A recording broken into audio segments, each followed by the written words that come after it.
Good morning, praise Lord. Welcome to this video. நான் சிறு வயதுலேருந்து விசுவாச வீட்டில் வளர்ந்தேன். ஆனால் எனக்கு நிறைய காரியங்கள் தெரியாது. உலகம்னு என்னென்னு எனக்கு தெரியாது. பாவ ஜீவியம் அதை பற்றியும் எனக்கு தெரியாது. ஃபேமிலியில் எல்லோரும் டீச்சர்ஸு. எப்படியோ திரும்ப நான் அபிஷேகத்தை கேட்டு பெற்றுக்கொண்டேன். கொஞ்சம் சிறிதளவு அபிஷேகம் எனக்கு இருந்தது.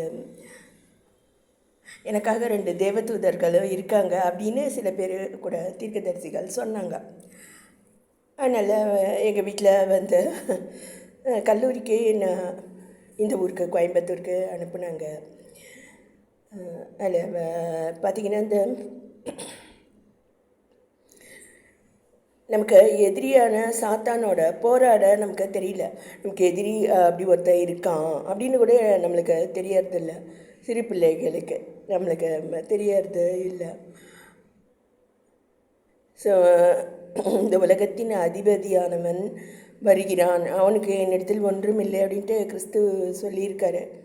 அவன் எப்பவுமே பொய்களை தான் பேசுவான், பாவமே தான் செய்வான், திருடவும் கொல்லவும் அழிக்கவும் வருகிறான் அப்படின்லாம் இருக்கு.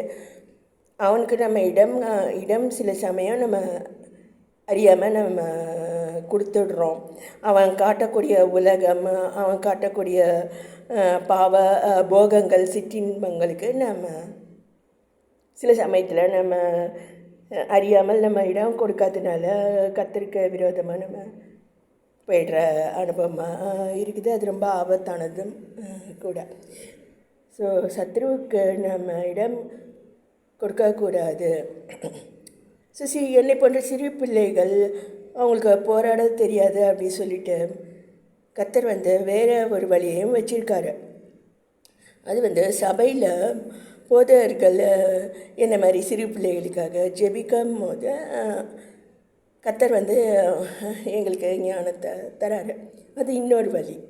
நம்மளே போராடக்கூடிய சக்தி நமக்கு வந்துடுச்சு, அந்த அளவுக்கு ஞானம் வந்துடுச்சுன்னா நம்மளே போராடலாம். அதுபோல் போதகர்களுக்காகவும் நம்ம ஜெபிக்க வேண்டும் அப்படிங்கிறது தான் எனக்கு கொடுக்கப்பட்ட ஆலோசனை. அது இப்போ போதகர்கள் மூலம் கூட அது மாதிரி போரில் வெற்றி கிடைக்குதுங்கிறதுனால போதகர்கள் இப்போல்லாம் ஆபத்தில் இருக்கிறாங்க. இப்போ கூட நான் வெளியே போயிட்டு வந்தேன். ஏற்கனவே ஒரு வீடியோவில் நான் சொல்லியிருக்கேன். ஆத்மா பாரம் அதிகமாக இருக்கக்கூடிய ஒரு நபர், என்ன மாதிரி ஒரு வளர்ந்த விசுவாசி அல்லது ஒரு போதகர்னாக்கா தினம் காலையில் எழும்பி அதை ஒரு பிஸ்னஸ் போல் எழும்பி அவங்க வெளியே போய் பார்ப்பாங்களாம். கற்றுக் கொடுக்கக்கூடிய காரியங்களை கற்றுக்கொள்ள வேண்டும் அல்லது பேசக்கூடிய ஆத்மாக்களை நம்ம பேச வேணுமா இருக்குது. இப்போ கூட நீ காலையில் வெளியே போகும்போது ஒரு ஹாஸ்பிட்டலில் நிறைய ஒரு லிஸ்ட் ஆஃப் டிசீஸஸ் அவங்க ட்ரீட் பண்ணக்கூடிய டிசீஸஸ் அவங்க போட்டிருக்காங்க. அதில் வெரிகோஸ் வெயின்ஸு, பீடியாட்ரிக் டிசீசஸ் நிறைய லிஸ்ட் பண்ணி இருந்தாங்க. அதெல்லாம் நாங்கள் ட்ரீட் பண்ணுறோம். வைத்தியனுக்கு கொடுக்கறத வாணியனுக்கு கொடு அப்படி சொல்லிட்டு ஒரு பழமொழி இருக்குது. போல் நிறைய நேரத்தில் நம்ம மந்த் எண்டு அப்படின்ட்டு நம்ம சரியாக சாப்பிட மாட்டேங்கிறோம். We don't take care. தினசரி ஒரு ஃப்ரூட் சாப்பிடணும் அப்படி சொல்லிட்டு டாக்டர்ஸு எனக்கு டயட் ஷீட்டில் எழுதி கொடுத்துருக்காங்க. தினசரி இவ்வளோ சுகர் தான் சேர்த்துக்கணும், எல்லாத்துக்குமே கணக்கு இருக்குது, இவ்வளோ ஆயில் தான் நீங்கள் சேர்த்துக்கொள்ளணும், பால் இவ்வளோ தான் குடிக்கணும், அதான் 50 இயர்ஸ்க்கு மேலேன்னா பால் நிறைய சேர்த்துக்கணும், உங்களுக்கு கால்சியம் கிடைக்கிறதுக்காக நீங்கள் இப்படியெல்லாம் செய்யணும் அப்படி சொல்லி டாக்டர்ஸு சொல்கிறாங்க. அதுக்கு நம்ம பணங்களை நம்ம செலவழிக்கணும்.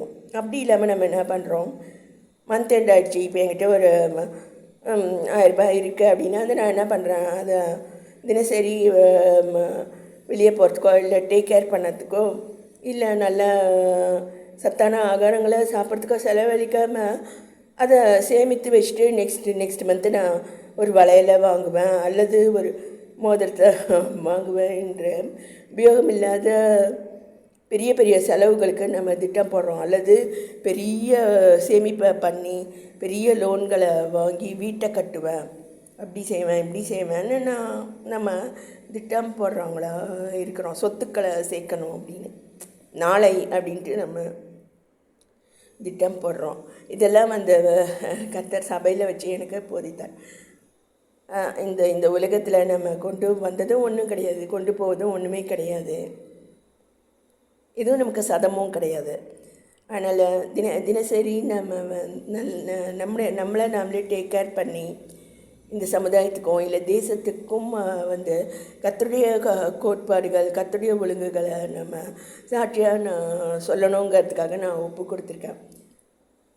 இது ஒரு ராஜபோக வாழ்க்கைன்னு சொல்லலாம். நான் சொல்கிற அபிஷேகம் என் தலை மேலே வைக்கப்பட்ட ஒரு கிரீடமாக இருக்குது. இதை நான் சாட்சியாக நான் சொல்ல விரும்புகிறேன்.